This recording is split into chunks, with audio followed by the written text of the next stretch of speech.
नमस्कृत्य नरं चैव नरोत्तमं देवीं सरस्वतीं व्यासं ततो जयमुदीरयेत् वसुदेवसुतं देवं कंसचाणूरमर्दनं देवकी परमानन्दं कृष्णं वन्दे जगद्गुरुं बुद्धिर्बलं यशोधैर्यं निर्भयत्वमरोगता अजाड्यं वाक्पटुत्वं च कनुमस्मरणात् भवेत् अभ्रमं भङ्गरहितम् अजडं विमलं सदा आनन्दतीर्थमतलं भजे तापत्रजापकम् मुकोऽपि यत्प्रसादेन मुकुन्दशयाजते राजराजायते रिक्तः राघवेन्द्रं तमाश्रये अस्मद्गुरुसमारम्भां टीकाकृत्पादमध्यगां श्रीमदाचार्यपर्यन्तां वन्दे गुरुपरम्परां श्रीगुरुभ्यो नमः।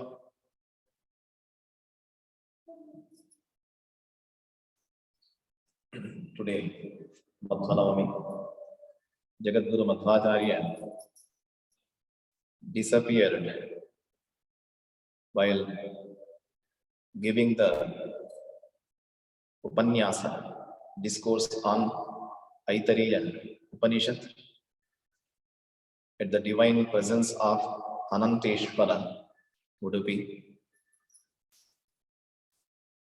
Adrishyaha Rupyapitesti Drishosti Badari Tate. He is there, invisible. His presence always there in Udupi. But he is always serving Lord Vedavyasa in Badari. That is the belief all the devotees are having. Jagadguru Madhvacharya, the greatest, the philosopher, and Jagat Guru, the word itself says how the person has to be like to call as Guru. As per the own word of Jagat Guru Madhvacharya, Sarvavit Tapasa Yuktaha Ajna Shakti Yuto Harehi. Guru, we can completely depend or we can trust him. He has to be like Sarvavit. To follow his guidelines and to make our life the perfect, to achieve anything, we need the proper guidance or direction. For that purpose, we need to have someone.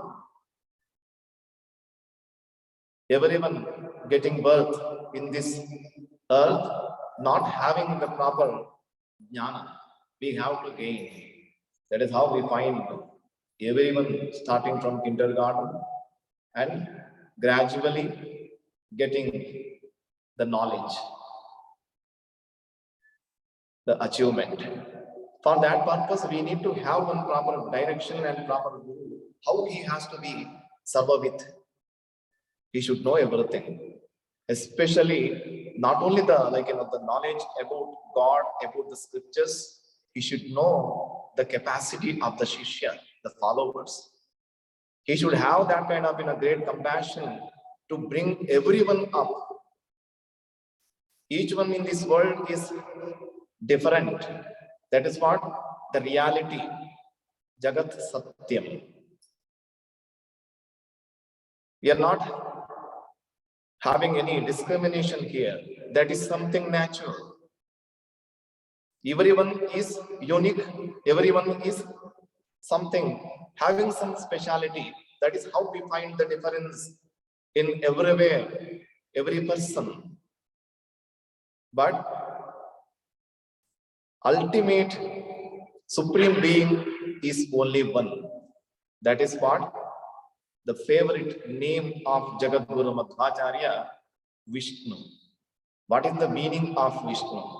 Who is omnipotent and omnipresent. God, we cannot imagine the greatness. The first question here is Yadinamana tasyavate sakalam kathamevatu nitya sukham na bhavet. Someone has to be there having control of everything. Otherwise, if you are independent, if you are having some liberty, you can do whatever you want. You can enjoy like anything. You're not able to do that means you're not having any control. Somebody is there, or some supreme power, supreme being. He is called God Almighty. He is everywhere. That is how Shastras, Vedas call him as Vishnu, Vishnu Vyapta, Sarvatra Vyapta. That is how we have to understand about his greatness first of all. Guru has to be having the two special connections, one towards the ultimate supreme being, and he's the topmost supreme being. Sarvavit. He knows everything about him, his greatness and everything. And he should also know about the least sadhaka like us. We are all having the ignorance, the ajnana. We don't know anything at all. Guru is making us connected and bringing the awareness, the jnanam about the supreme being. Tapasa yuktaha. Not only that, from all the shastras, Ajna Shakti Yuto Harehe, Ajna, the ultimate Ajna of Lord Vishnu is Shastra, says Vedavyasa. Shruti Smruti Hare Rajni. Guru should be well versed in Shastras. He should have proper knowledge. He has to extract everything from the Shastras and give to us as this is the Tattva, this is the philosophy, this is the reality. We are all totally confused or blind. If it is this thing, means we have no doubt at all. If teacher says something, the kids at school, they just blindly believe and they just follow. Teacher said, that's it. That is how the faith starts with. To identify a guru, we have to apply our general knowledge as well. How we have to find a guru like that. Jagadguru Madhvacharya is not only described as Jagadguru, as Vadiraja says in Yukti Mallika, Pura Purvaha, Pura Pakshaha, Yavan Madhvamatodaya. Ante siddhastu siddhantaha madhvasyagama eva. For everywhere the development of knowledge, every step, we find some improvements from the beginning itself. That is how we start our life with. We started walking, then we had two-wheeler, now we have four-wheeler, and also we take flight. Now supersonic something special going to come. We cannot just say that my father or grandfather, he used to have candle while walking in the night, or Petromax or something. Now we have something special in our hand, very easy to use. Let us be smart and take this. That is how the development of knowledge happened till the Madhvamatodaya. 21 different kind of commentaries on Brahma Sutra. Acharya is considered as the last one and came up with some special and the right direction or the proper idea about God. How he is. He gives the clear idea about the Supreme Being. Nirdosha Purna Guna Vigraha Atma Tantra. No faults at all, the full of attributes. He is considered as the Sarva Shakta, Sarvottama. If he is Nirguna or Nirakara, how you can imagine? It is very difficult. If you say God is nothing, no attributes of no something, guna, akara, nothing is there means. So what is the purpose of having his anugraha? He is not able to do anything at all. He is the Anandamatta Karapada, Mukodaradihi sarvattaja svagata bheda vivarjitatma.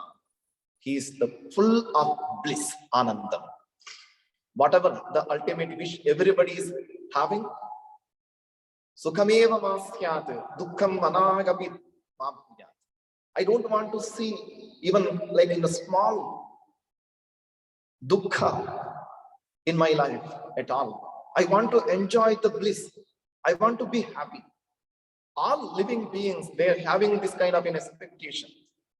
To have that, where we have to get it from?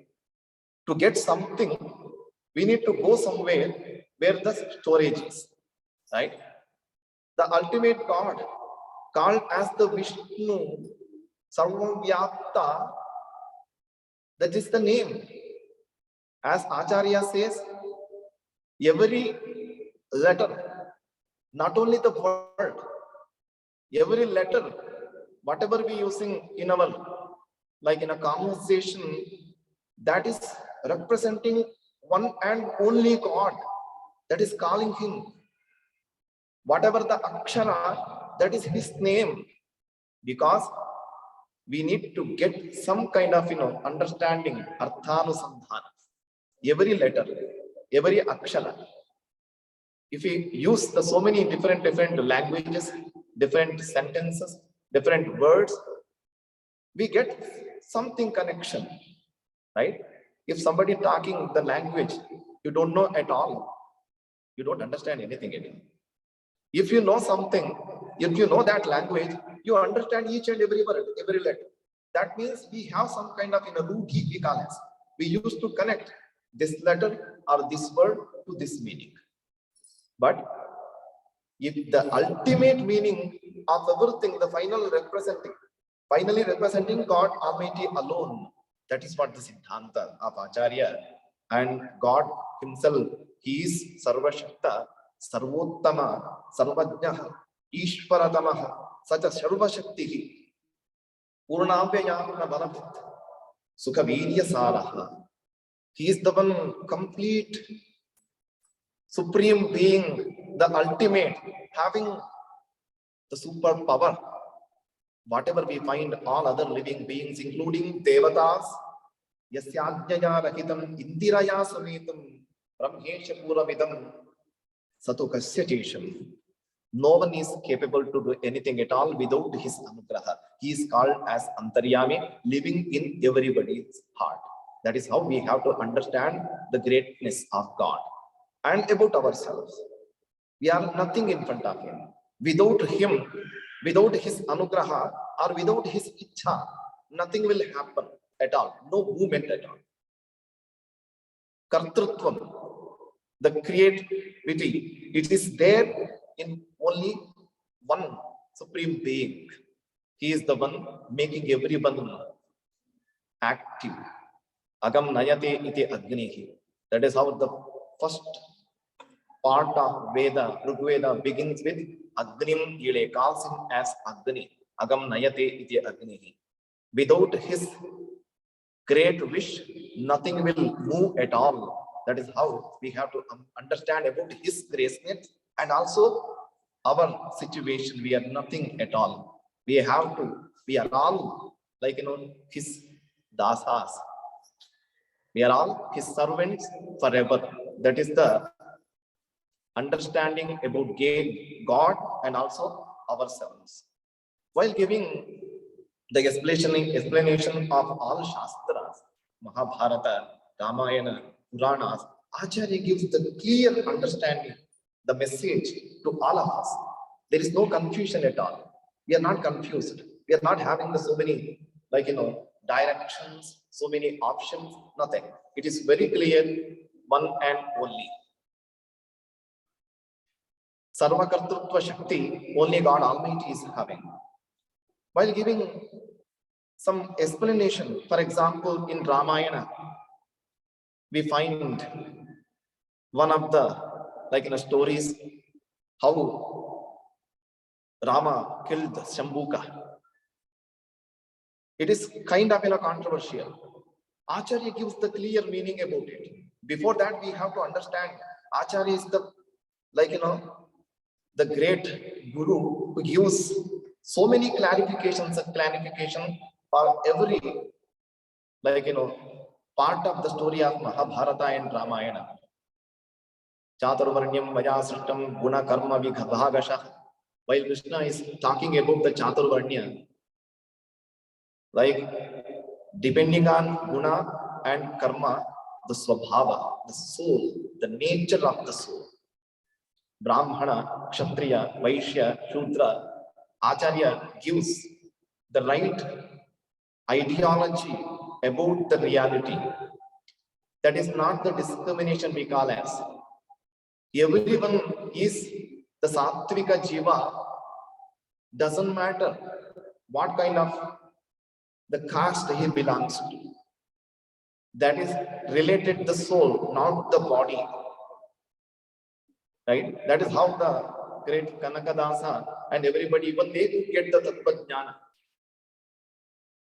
In that, the statement, why Rama kills Shambhuka? Because he is Shudra, he does the tapas and everything? No, not at all. Acharya gives the explanation, the clarity about it. Purvam Girija Varadanata. He does the tapas to get Vara, the boon from Parvati. Parvati gives him Anugraha. He becomes the powerful. But the bad people, when they get such kind of opportunity, they cannot stop themselves. They start doing on the wrong things. That is what Shambhuka did. Tapastakara buddhihi Ichhan Maheshwaram Padam. After getting Vara from Parvati, right, to get Anugraha, so he has to surrender, he has to respect. After getting Vara, what was his intention? Not the good thing that helping people, or not at all. He just wanted to become the husband of Parvati. Look at the mindset. That is Tamasa Buddhi. If Rama, or the God, Mahavishnu, he is against to the Jati or anything, why he has to punish Parvati? Why she is giving that kind of Vara to him? He is not eligible at all. That is everything, everybody. They are all equal to have Anugraha, and everyone is the Sattvika. He is eligible to get any kind of Jnana and do his sadhana. But he is taking the Anugraha and getting into wrong path. That means he has to be punished. That is the reason he would have stopped in the beginning itself. Instead of giving that Vara and becoming supreme power, then a super power. Rama, he killed him because he was in wrong path. That is the only reason. Acharya gives the clear message as the Varna that related to the soul, not the body. Or Chaturvarnya and everybody is having the proper right to have Tattvajnana, and everyone is eligible. What is the message of Srimad Acharya? Smartavya Satatam Vishnu. Vismartavyo na jatuchit. The eligible person who is Sattvika, considered as Sattvika, he has to remember the greatness of God and should be humble all the time. That is what the eligibility to have Anugraha of Lord, or to gain the proper knowledge from our scriptures. Sarve Vidhinishedasidu, Yetareva, Yetayoreva Kinkara. Acharya is not talking about the Modi and discrimination and everything. That is, he is talking about the mental, the cleanliness. We have to keep our mind always clean. That is what the most important message of Acharya. During the Sita Parityaga, also we can find that kind of clarification from Acharya. Brahmamakya Mritameva Karayan. We know that the story. Sita had Apavada. All negative or bad people always around us.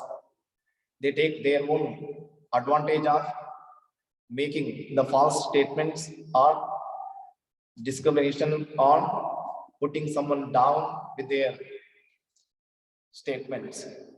But being a king, Rama had to balance everything. He did not just took the decision of keeping Sita away. He made sure as she is safe. So, Ajnasakshikam Abhut Vyuktavat, Acharya says, all Manda Buddhi, these kind of, look at people, they thought as Rama gave up Sita. No. In another form, she is there with him always, and also he did not left her in the deep forest. He made sure she is safe in the ashrama of Swami, because he had to balance everything. Being a king, he had to give the proper message.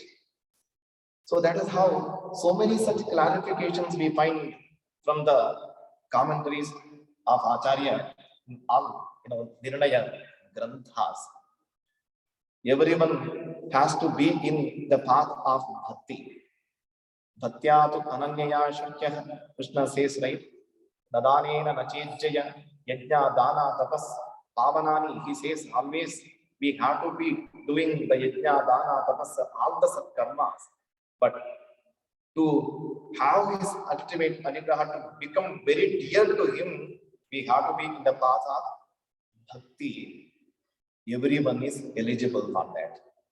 Each one, all the sattvikas, they are eligible to gain the knowledge from Shastra Granthas. That is how Acharya says, no discrimination at all, because that is the reality. To enroll in military service, everyone, the people, they talk about the equality. Everyone become, there should be no discrimination at all. So everyone should be eligible for every karma. It is not possible at all the time. If you want to ride or if you want to have a journey, you have to get into a bus or any vehicle. But everybody wants to become driver means, is it that possible? No. One has to be there taking care of his responsibility. That is how the system is. No, if I drive, learn driving, I can also become driver. There should not be some kind of, that person only driver. I can also become a driver. Look at the military, the enrollment. If you're not having the enough height which is required, if you're not having that, you're not eligible to get into the military. Even though that is my right, I want to become a soldier. No. So there are such requirements and such restrictions. Then if the doctor, he has to go through some certifications and that kind of education, then he is eligible to become a doctor. So we cannot just say I want to become everything and I want to become like a doctor sometime engineer, sometime something else. No. There are so many singers in this world. Everyone so can say I want to become a great singer, but who gives the voice to you? The melodious. That is something natural called Jiva Swabhava. That is what called the reality of this world. Let us accept whatever we have today. Let us don't think about, I am superior, I am something beyond whatever. The imagination. That is what wrong. Be humble. To become humble, what we need, we have to accept the reality. That's all. So someone is poor, someone is rich, someone is healthy, someone is not. So let us accept whatever we are today. That is the only possibility to have satisfaction or happiness in this world. So then what else? Of course, be humble. Be humble, and as Krishna says, right? Atmaupamyena. We have to treat everyone in this world as like us only. Whatever we don't like and whatever we don't want to have in our life, that I don't expect to others also. That is the reason Acharya gives the clear message, Nana Janastya Shushusha Kartavya Karadannite. We have to consider everyone in this world. Think about everyone. You have to share, you have to extend your helping hand to everyone around you, because that is your duty. While living in this world, having His ultimate grace, being happy, just don't think about your own self. Consider everyone in this world, and Ishvara Sarva Bhutanam Bhuddeshe Tishtati. He is the Antaryami living in everyone's heart, right? That is how we have to find the presence of God Almighty everywhere as Antaryami, who is giving that kind of intuition, right? Inspiration, and that kind of anugraha. Not only me, He is the one controlling everybody, everyone in this world. That is the message of Jagadguru Madhvacharya. May Acharya's grace be with us always. Let us have always the prarthana in our mind as Acharya, Srimad Acharya, Santu me Janmani, Janmani. Every life, every opportunity may have the right knowledge from our scriptures and have His anugraha to be in the path of dharma, to in the punya, and to have ultimate anugrah of Lord Sri Krishna, Krishna Arpana.